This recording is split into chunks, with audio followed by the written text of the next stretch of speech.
All right, guys. Hey, happy Friday. Today is Friday, April 26, 2019. Last Friday of April. Can't believe it. Can't believe how fast April went by.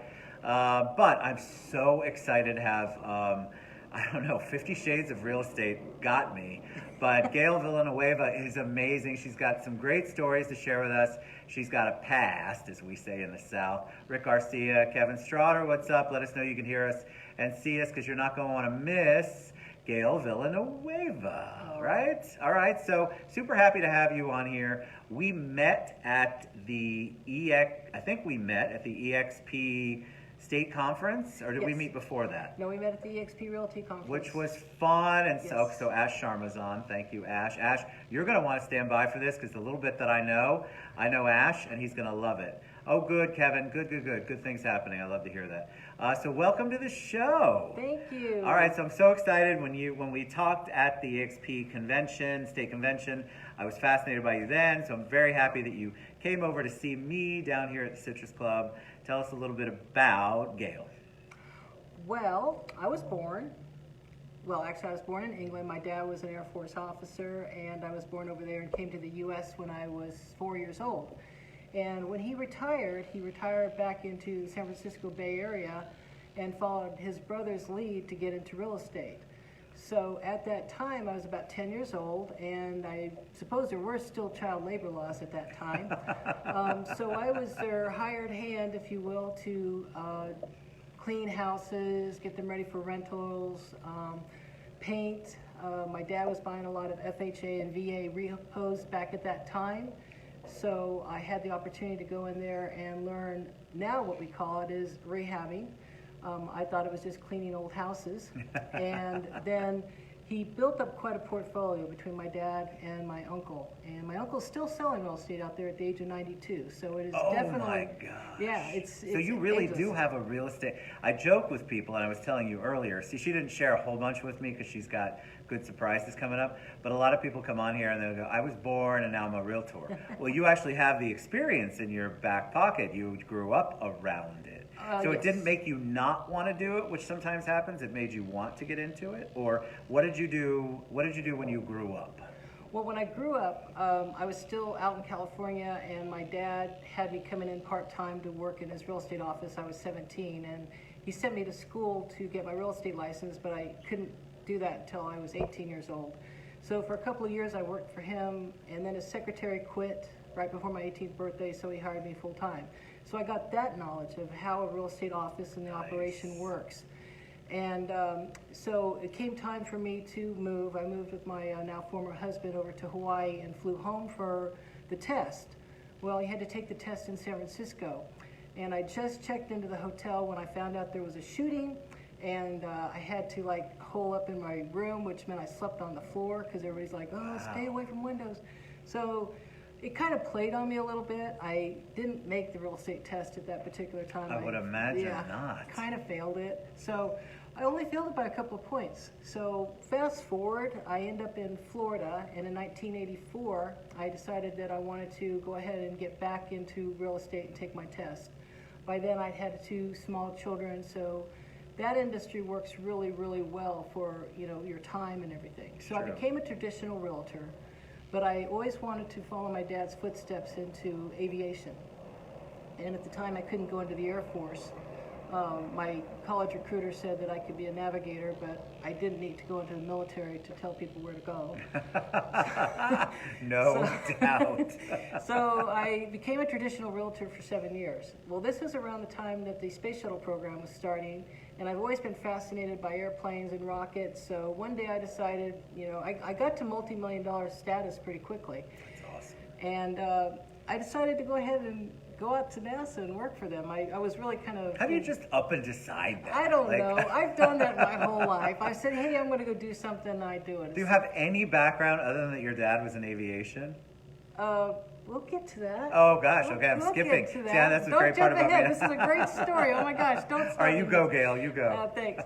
So anyhow, I went into my broker's office and said, hey, I want to go work for NASA. And I went into the unemployment office and said I wanted to go work for NASA. And they're looking at me like, yeah, really? Okay, me and everybody else.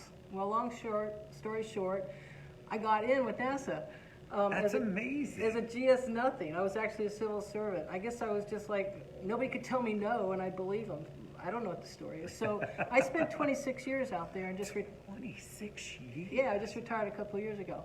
But again, the cool thing about real estate, I wasn't a traditional agent. I was doing referrals because you can do referrals and still get a good referral fee. That worked out well because I kept my license active. And then one day I decided that I wanted to get into buy and holds and fix and flips. I really don't like the term fix and flips. I like a rehabber, more than Rehab that. sounds pretty. Rehab, I mean, yeah. that's a word I'm afraid of, but when it comes to real estate, not so much. Yeah, I rehab. I take the ugly houses and make them pretty, and I really got good at it. I've got the education in it, so I could turn a condo in like 3 weeks and a house in 6. And then working with EXP Realty, I would either put it in MLS or just do the deal myself because I've got a corporation where I could do that type of work. So I was doing that, and then something came along called HDTV. And then suddenly everybody became a rehabber, and I couldn't find good properties anymore. So I think people don't look good on HDTV. I'm sorry. Oh, I prefer not to see everybody's face that close. Well, I'm old school about that, but I'm like, oh God, you don't look as good as I thought you did on the old TV. well, I saw one where it was like they had a really nice house they're redoing, and then it got down to halfway, maybe 15, 20 minutes into the show, and they're like, oh my gosh, the sunroom wasn't permitted. What do we do? Oh my gosh. So you always have a little element of drama somewhere in that show. Otherwise it won't sell. And that won't Wait, sell. I have a real quick question though. Yeah. You didn't talk about rocket fuel. You skipped, or is that part of it? Oh. Yeah, I think that's super important. That's why I had Ash hang on, because Ash is a big space exploration, space Rocket guy, fuel. loves Star Trek, all that good stuff. So rocket fuel, Aries, you skipped right over. I worked for NASA. Well, it's not yeah. like she was typing things, maybe in the beginning, but talk about the fueling. I mean, I think that's fascinating. Well, let me take a little bit of my dinitrogen hydrogen here. Oh yeah, I'm gonna do the same. I don't know what vodka is in that, but we're gonna go with it. So, being like, oh gosh, I work for NASA now, that's exciting. I started as a GS nothing, and then I started working my way up and found out that they had made a decision that federal facilities cannot be immune from their own laws. So they had what's called sovereign immunity. So we had a boatload of areas that needed to be cleaned up, contaminated waste sites. So I did that for a while. And then, again, kind of naive, someone said, oh, we need someone to do all the special fluids, which is the halons, the CFCs, all that kind of crazy stuff that went onto the shuttle, the ammonia, because we had ammonia, not like the stuff under your sink, but it's a little bit stronger. And they said, hey, Gail, you want to do that? And I'm like, sure, I guess. Found out later that was the only job you could have at NASA where you could possibly face jail time. Why? Why could you face jail time? Because they're very regulated, and if you didn't do something right, you were in deep banshee there. But anyhow, so I did that, and then the shuttle program ended, and they put me into the safety office. So I joked that I used to fuel rockets. Our contractors did a great job of that, but I was their liaison, and I also was their counterpart to NASA so that they could get their jobs done. And I think that's amazing stuff. Awesome. You're part of history, right?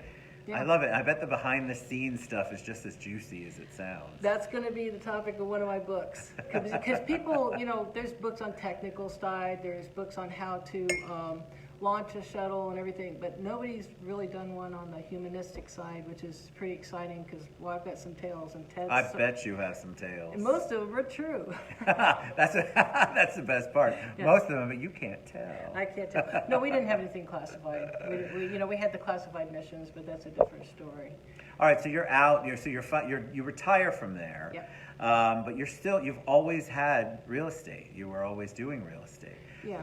So where does the 50 Shades come in? Can I ask that yet? Yes, absolutely. All right, because you're directing this show, which I love because it makes my I'm life. not No, I'm directing it. I kidding don't with mean you. to direct No, you're it. not. No, it's so good because I love when somebody knows what they want to talk about and they've got an idea in their mind. It's good. So with the 50 Shades of Real Estate, I think was such a great title. I have lots of people message me going, are you going to talk about sex? Okay, it says 50 Shades of Real Estate. Come on. I mean, we could be. I don't know what's going to come out of Gail's mouth next at this point. You never know what's going on this show. But tell them a little bit about that. Why that title and what that kind of means. Well, actually, I got to say, I've never read the book. And when you talk to me, you're like, well, what are we going to talk about? Okay, so I will turn the question on you. When I say I'm in real estate, what do you think of? I think you're a realtor. I think that you help buyers and sellers sell their real estate or buy new houses. That's what I think initially. Okay, and that's fair because that's what I found out people will think, okay? And someone to be in real estate, you have to define it even further because you could be a realtor, you could be a person that does buy and holds where you have rentals that you buy, you could be someone that rehabs houses, you could be someone that wholesales property. If you're just starting out and you need some money, you find good deals and you sell them to people like me. Or you could be a real estate mortgage note buyer and seller, okay? That's just a few. You could be a commercial agent, you could be a developer, you can do all these different things. But there's so... You could be a loan officer like me. Exactly. If you're in real estate. Exactly. Come on, you be a title person. I agree. But initially when somebody says I'm in real estate, most of the time the first thing I think of is, oh, you've got your real estate license, you work with buyers and sellers. Correct. But you're right, there's a whole other world. There's like 50 shades maybe of another world. Maybe I'm getting this now. Exactly, you are. Boy, he's a quick study. Oh yeah, I'm a quick study. But you dabble in a lot of those things that you brought up. And by dabble, I don't mean to minimize it. I mean, you're involved with a lot of things like that. So how did you go from traditional, which is flip, or rehab is what I like that word too. Rehab is, that's become more traditional. It didn't used to be. But you do other things too. Exactly. I sold real estate for 7 years. I was solid in real estate from 84 to 91 when I started working for NASA. And then during that time, I kind of got divorced. And I needed to rebuild my wealth. So I found this really dogged out house, and then I did what most rehabbers do, is they do the work themselves. Well, I was living in the house, so that made the most sense. Just kind of like a hack, you guys. If you're doing this, you want to go ahead and get contractors in there to do the work because you can turn it faster and the money you save is so not worth it. But anyhow, so I did that. And then my husband now said, hey, why don't we actually get into real estate? Why don't we start doing something? So we got educated on how to turn a house so quickly. That's why I'm able to turn it so quickly. It's systems and processes. So we started buying and holding some properties. We started to fix and flip some properties. We started to do all that to build up our own personal portfolios. And then, like I said, the TV show started. That was kind of crazy. So I still have rentals. I've diversified my portfolio.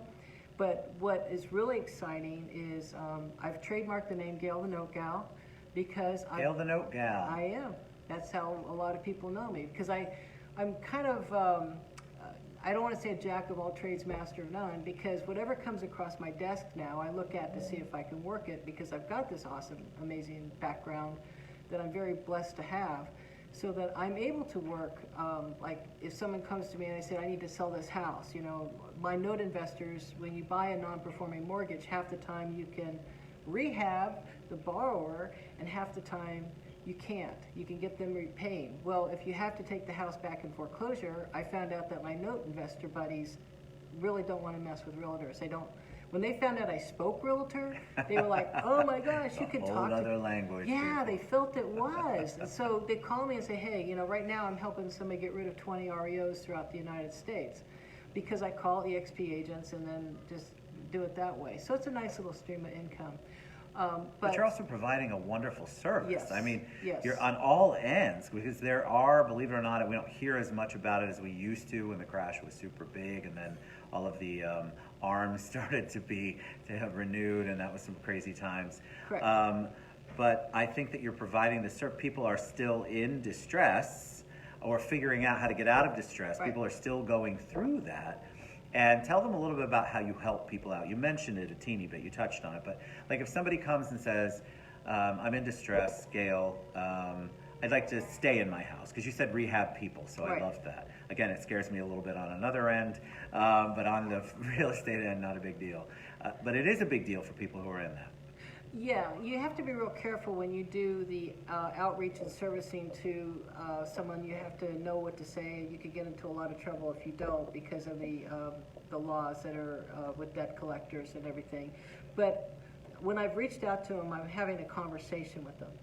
And almost always you're met with, so why do you care? And I'm like, do you remember getting a letter from my company, Noteworthy Investments? And they're like, yeah. I'm like, I own your mortgage and I can help you stay in your house. I'm giving you an invitation to stay in your own house.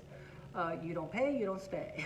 Right. You know, so they're kind of taken off guard because they don't expect that type of one-on-one type of, you know, interaction, because I'm not obligated by or have any regulations on top of me saying, okay, you can do this, or I need to talk to shareholders or anything, because that's just not the way. Couldn't you just, if you were that type of person, evict them?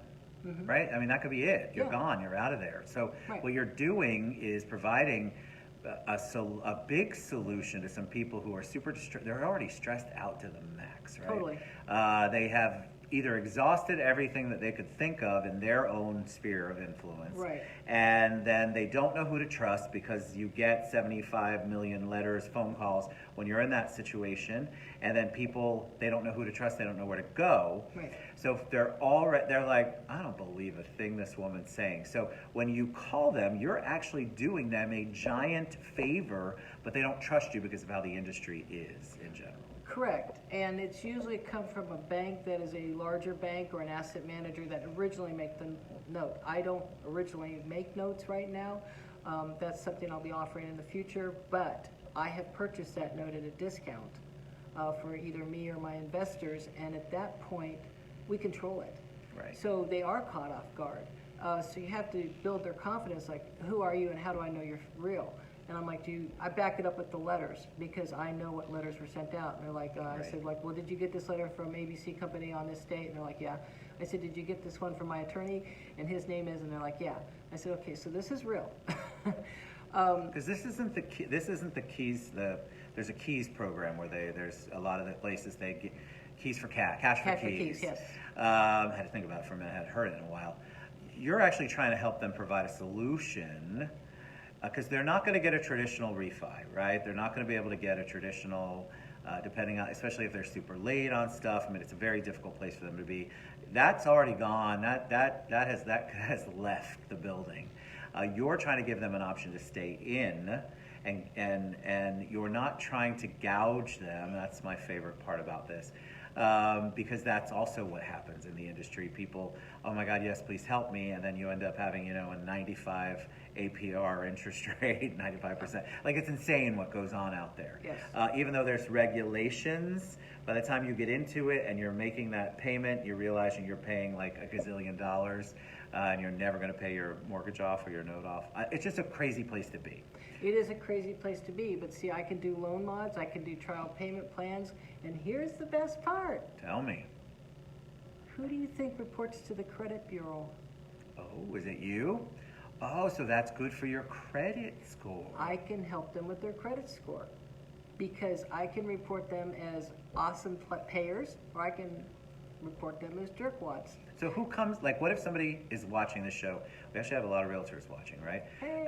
So if they have a situation, right, or they know someone, or maybe they sold somebody a house and they're in a bad place right now. Right. Can people reach out directly to you first, or do they have to wait until they're in whatever trials and tribulations they're in? What if somebody's in distress now, but hasn't gotten to the point of, okay, the note's been sold scenario? Well, I have to be able to own the note before I can work with a borrower. And can people come to you and go, can you buy my note? Because you said you had note investors. Maybe that's not the way it goes. Yeah, but I think it people doesn't will really, ask. because like if it's Bank of America or something and you've defaulted to Bank of America, I can try to negotiate with Bank of America on one particular note, but usually I'm just saying Bank of America. Yeah, we get it. They usually sell large pools of assets. Right. Okay, and I usually buy 10 to 20 assets at a time, you know, so I'm kind of like still considered a small player. But on It's a lot of assets, though. 10 to 20, that's a lot. Well, we're lucky. We're pretty blessed. So it depends on who owns the mortgage. But see, banks don't want to take the assets back. They don't. You know, and usually you can talk to somebody and say, look, this is what's going on. That's the thing, and that's the key. It's like solving mysteries every day in this job, because you call them and say, what happened? Because people don't pay because they either got divorced, somebody got sick, they lost a job, blah, blah, blah, things like that. So you got to find out their story, and you have to be empathetic to their story. Now, if they call you and say, I hate you and everything you belong to, I'm like, fine, my next letter is my attorney, okay? They come through sometimes at the 11th hour. When I buy non-performing mortgages, half the time they perform, half the time we have to foreclose. Right now I've got 3 in foreclosure, and I have so done everything I can to get them past this point, and it's just hitting a wall. Well, people are also on the foreclosure side. They've experienced the larger companies. There's a loan mod department, and then there's a foreclosure department. Right. And those people don't always speak to each other. So you can be working on a loan mod. I mean, I know the laws have changed and they're supposed to protect the consumer, but here's what's happened. You can be working on a loan mod, and the foreclosure department doesn't give a flying flip about that. They really don't care. That's correct. They're in there to get the foreclosure done. They've been tasked with it. They're paid a whole bunch of money to do it. They're rubber stamping them, allegedly. But the loan mod department has their goal, and don't ever think that those two people work together. I'm just telling you, they're not working together, and just because you do something for one doesn't mean the other one knows about it, nor cares about it. You are absolutely right, because if you ever go and you talk to these folks, like an asset manager in a bank that's dealing with REOs, they got a stack this high. You're just one in that stack. When you have somebody that's in the workout department, they got a stack this high. One call a day, they don't care. We've actually gotten files, the collateral files, where you could see where the borrower has tried, and we've bought the note. So we come back and say, look, we see these letters, and they're like, oh my gosh, well, your dreams have been answered because Gail's here. And I'll sit there. Because the department probably told them they'd never gotten a letter or a fax, even though you've sent it 7 billion times. Right. Right. It's really difficult out there for people. It is, and we try to take the bureaucratic side of it. There's $17 trillion worth of debt in this country. That's why the note investment business, and I'm pretty sure that they're not going to have an HD TV show on this one. It's like watching paint dry. No, because the butterfly collector that qualifies for the $1 million home, those are always my favorite TV shows as far as real estate investors go. Well, that's also why I'm teaching seller financing. I'm getting ready to do some, just a quick plug, training on seller financing, buying partial mortgages, and then using your self-directed IRA. Because believe it or not, someone that's got a bunch of money, sometimes we've had loans turned down that I've heard about. I haven't personally done it, but a borrower doesn't look right on paper. What does that mean? You know, they're making $300,000 and they want to buy $150,000. So that's why you have to work. I mean, I'm very blessed to work with Freedom. We've got all of it. We hold our own notes. We want to find a yes, but what happens is that if it doesn't look good on paper, because you're dealing with the larger online companies and stuff like that, they've got a million other applicants behind you, and so they don't care. It's like the paper pushers you were talking about from the bank. So even on the front end, if you look different and you're outside the cookie cutter, a lot of times they just won't, and you probably look great on paper. It's just not the paper they're looking at. So you have to find the details, you have to go into it, you have to do what Gail's talking about. Find out what's going on, find the story, what's happening. Right. Because there are ways to get financing, and people that get turned down, they get loans somewhere, trust me. So if you've been turned down and you know you've got, like she was talking about, a self-directed IRA, having money, you know you have the money, come on, there's a way to figure it out if you have the money. Unless your credit score is at 200, but there are still companies that look past that depending on how much money you want to put down. Oh yeah. So you really do your research. Don't accept the first no, and just remember, a lot of the larger quote unquote traditional places that you would go online and storefront, I happen to be looking at one right now, those places don't like to work outside the 9 dots. So if you're not that typical 800 credit score with a great bunch of income and you've got no debt, you look real good, that's a great place for them. Most people don't have that. It's just nobody's in that situation. You're either self-employed, which can be a challenge. You don't have the right amount of credit, or you have too much credit, or you have to find a company that'll work with you. And I think that's what Gail's talking about. That's what she does. They have ways to, you might not be traditional according to what's going on now, Right. but there's a way for you to get financing. Right, there's lenders out there right now. I guess they didn't watch The Big Short, that movie a few years Okay, back. first of all, that movie I had PTSD after because I went through it on I owned sorry, I'm insurance sorry. schools. I owned in insurance agencies and title companies at the time. So I just remember going through that and but that movie, I know it elaborated or embellished just a little bit. But I know for a fact that the girl who was the stripper, for example, I knew people that were in very similar professions that had 3 and 4 houses. So when you watch that movie, it was a crazy time to live and be in our industry. It really was. During the subprime days? Oh, I know. What do we call it now? Do we call it non-prime? Non-prime, Yeah, we can't use the word sub, but we can use non. It just cracks me up the way we change stuff. Well, they've gotten to a point where if you've got a pulse, they're doing no-doc mortgages now, and they're going to repeat. But that's because our country, it's like the pain of childbirth. You forget how painful it is, and Americans in general, well, the whole world, we tend to forget anything that's painful. We want to think about it. I saw a couple of no doc stated income things like in my email. Yes. And I got anxiety. I was like, this cannot possibly be happening again. It is, and it does. And that's the Absolutely. beauty of when we work with folks, we can help them with their credit because we are now a creditor. So That's we can nice. report to the bureaus and say, hey, they've been That's paying so on time. important. Now, if someone gives me a deed in lieu of foreclosure instead of having us go through an entire foreclosure process, we reward them. We'll help them out. We'll, like give them a couple $1,000s, pay for a U-Haul, whatever it takes. If they give us a deed and cash for keys, those type of things. Now, if they're real jerkwads and it's cost me thousands of dollars, I'll ding their credit.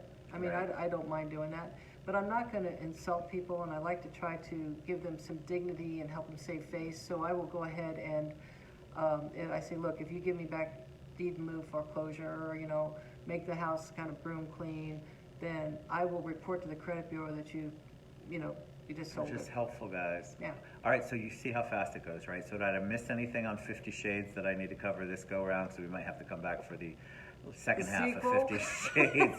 Yeah, what are those?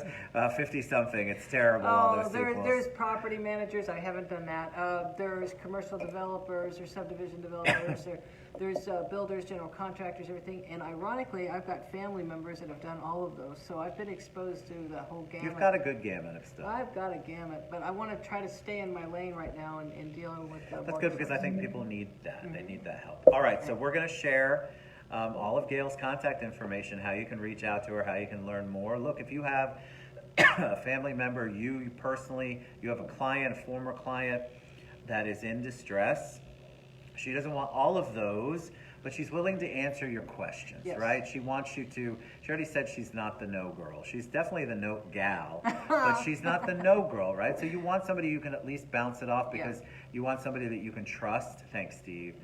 You want somebody you can trust at least to give you the right answers that isn't going to lead you down the wrong path.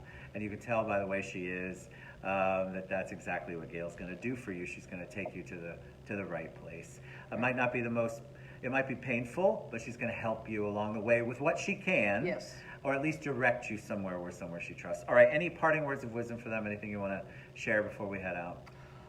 No, just have a happy Friday. Stay safe. I've really enjoyed being a guest on your show. You're tonight. awesome. Oh, thanks. Oh my God, I love first of all, I'm hung up on the rocket science thing, but I also love the myriad of information, all of that great information that you gave. And I think that what Gail does is she gives hope. Yeah. There's so many people, you're in that hopeless mode, you don't know what to do, you can't afford an attorney. I mean, you have to eventually, but there's just so much that goes on in the process. And if you don't have an advocate, or at least know where to go to get the right advocate, it's so stressful. It's really stressful to be out there in that world. So don't be out there. Reach out to her privately. You may not be the perfect client for her, but I bet you she'll direct you somewhere or give you some kind of advice, because that's the sweet kind of person that she is. Oh, All right. thanks. Thanks for being on the show. Happy Friday, guys. Well, my We'll be contact back. information. Oh, yes. Go ahead. Yeah. But I'm going to share it on the show later, but you share Okay. right now. I'm Gail the Note Gal, so it's Gail at gailthenotegal.com is how you can reach me by email, or you can call me at 855-383-3338 and get a hold of me, and we can have a conversation. And thanks again. There's an 855 number you don't have to be afraid of. That's an 855 number you don't have to be afraid of. Or you can text me at 321-417-1142. But Ted will go ahead Yep, and Gail's say going that. to post it all, and then we'll share it across all our platforms. Yeah. We love you guys. Happy Friday again. Thanks again for being on the show. You were awesome. Oh, So thank much you. great information. Oh. All right, we love you guys. We'll be back later around 3 o'clock with Maxine. All right, thanks. Bye. Bye, guys.